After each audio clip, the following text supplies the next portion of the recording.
Halo, assalamualaikum, selamat siang. Ketemu lagi dengan saya, penduduk Venus, penjaga garasi Venus di Lumajang, Jawa Timur. Seperti biasa, saya akan coba sharing ya, teknik atau cara membuat espresso, karena saya hobi dengan espresso, hobi ngopi, terutama jenis espresso dan kopi tubruk. Nah, kali ini saya akan sharing tutorial atau cara atau teknik membuat espresso dengan salah satu produk dari Bialetti. Ini pengembangan dari mocha pot. Prinsip kerjanya sama atau mirip, identik banget dengan mocha pot, tapi ini nama produknya Mini Express. Nah, seperti biasa juga saya lebih prefer memakai single origin karena bikin espresso, jadi saya bikinnya pakai robusta single origin dari lereng Semeru di Desa Kucialit, Lumajang, Jawa Timur. Nah, nanti espresso yang dihasilkan dari alat ini adalah 2 kali single shot, jadi 2 kali gelas espresso. Nah, biji kopi yang dipakai itu sekitar 20 sekian gram. Saya nggak ngukur pasti beratnya karena patokan saya adalah ini, penampung kopinya. Kalau penampung kopinya sudah full ya cukup, nggak jadi nggak begitu penting jumlah timbangan yang digunakan atau berat biji kopi yang digunakan, tapi yang penting adalah penampungnya ini penuh gitu. Nah, penuhnya berapa itu tergantung jenis kopinya apa. Bisa jadi jenis tertentu itu berat tapi hasilnya sedikit, tapi jenis yang lain banyak tapi hasilnya ringan. Ya, macam-macam lah gitu. Mungkin terkait dengan bukan cuma jenisnya, tapi lebih terkait dengan kualitas. Kalau kualitas kopinya bagus, harusnya ya jumlah kopinya sedikit tapi berat gitu, jadi padat gitu. Nah, itu artinya bahwa buah kopinya sudah tua. Mungkin yang petik merah itu yang kualitasnya seperti itu. Kalau dibandingkan dengan kopi-kopi yang asalan atau bahkan yang kopi defect, itu mungkin akan beda lagi ceritanya. Nah, ini sudah hampir full, kita ratakan gini aja, jadi tidak perlu padat-padat banget gitu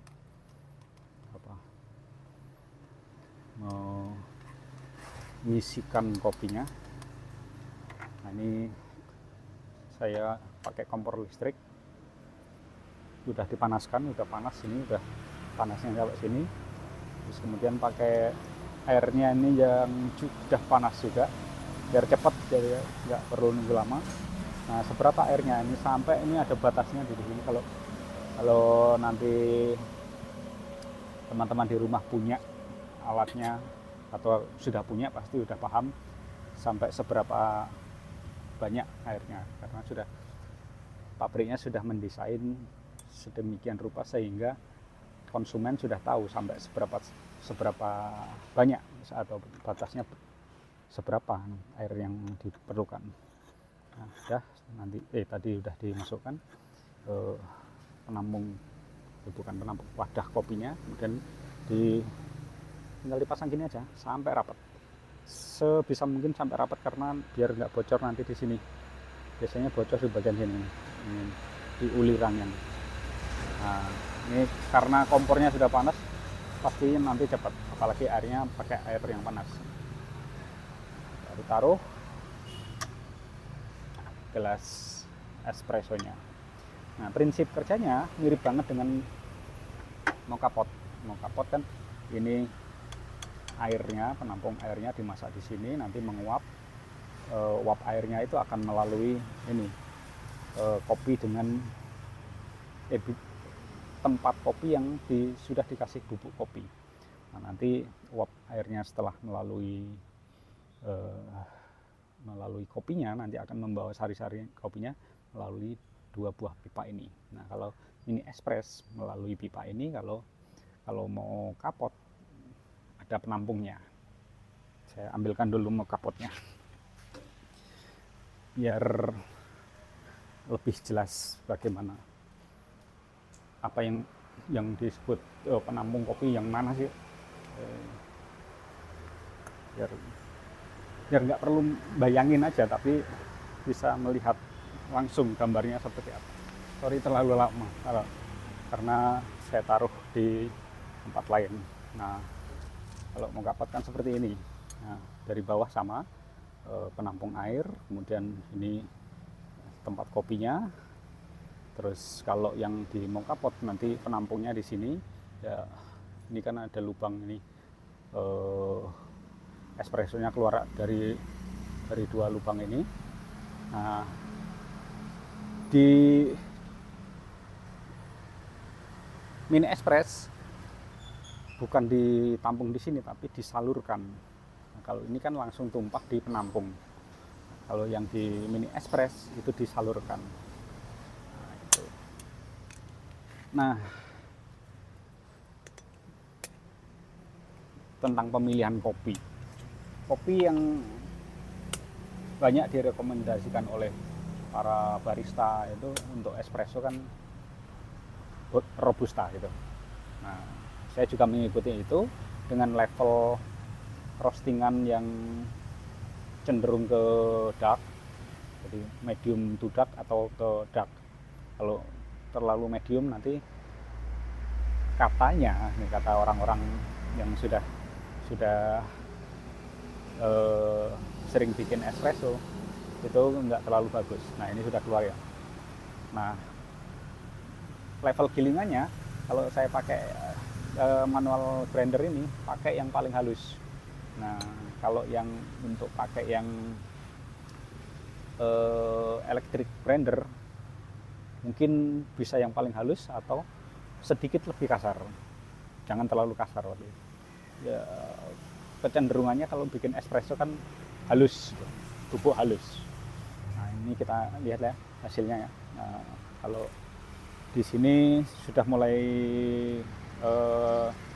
bersuara dan kelihatan yang keluar busa-busanya itu, segera mungkin kompornya dimatikan biar apa ya, nggak mengganggu lah. Nanti ngapain juga, yang terakhir kan keluarnya cuma angin aja. Nah, ini tadi kan bedanya dengan yang biasanya saya lakukan. Biasanya saya press waktu naruh bubuk kopinya. Ini tadi kan nggak terlalu saya press tapi cuma diratakan. Ini kremanya tetap muncul krema, cuma tipis. Nah, kalau saya dekatkan, nah, muncul kremanya kan, tapi nggak terlalu tebal, tipis, dan hasilnya pasti masih bisa dinikmati. Nah, kayaknya itu aja sharing saya dengan menggunakan mini express ini. Di video-video lainnya saya akan sharing dengan berbagai macam alat dan mungkin juga dengan alat ini lagi tapi dengan teknik yang sedikit berbeda gitu.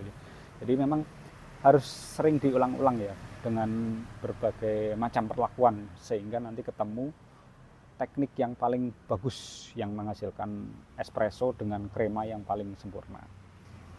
Oke, saya kira segini dulu sharing dari saya.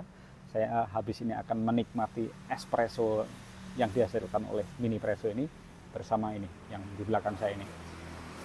Jadi di belakang saya ini ada GP 100, jadi GP ya, GP. Kalau bahasa Inggrisnya GP, kalau bahasa Indonesianya GP 100 cc. Kondisinya cakep banget. Ini salah satu koleksi saya di garasi Venus, belum dijual atau tidak dijual. Jadi jangan ditanya-tanya, Bang itu harganya berapa, Bang bisikin dong harganya. Nah, jangan, ini sementara atau mungkin sampai beberapa waktu ke depan akan menjadi koleksi dan penghuni garasi Venus. Oke, sampai ketemu di lain waktu. Terima kasih sudah menyaksikan video ini. Kalau ada pertanyaan atau komentar-komentar silakan di kolom komentar. Sebisa mungkin saya jawab. Kita saling berbagi, tidak saling menggurui tapi saling belajar bersama, karena ya kita bukan dewa ya, bukan dewa, jadi bukan makhluk yang sempurna, jadi bisa ada kekurangan, yang lain punya sesuatu yang lebih, nah kita saling berbagi. Sekian, wassalamualaikum warahmatullahi wabarakatuh. Bye bye, selamat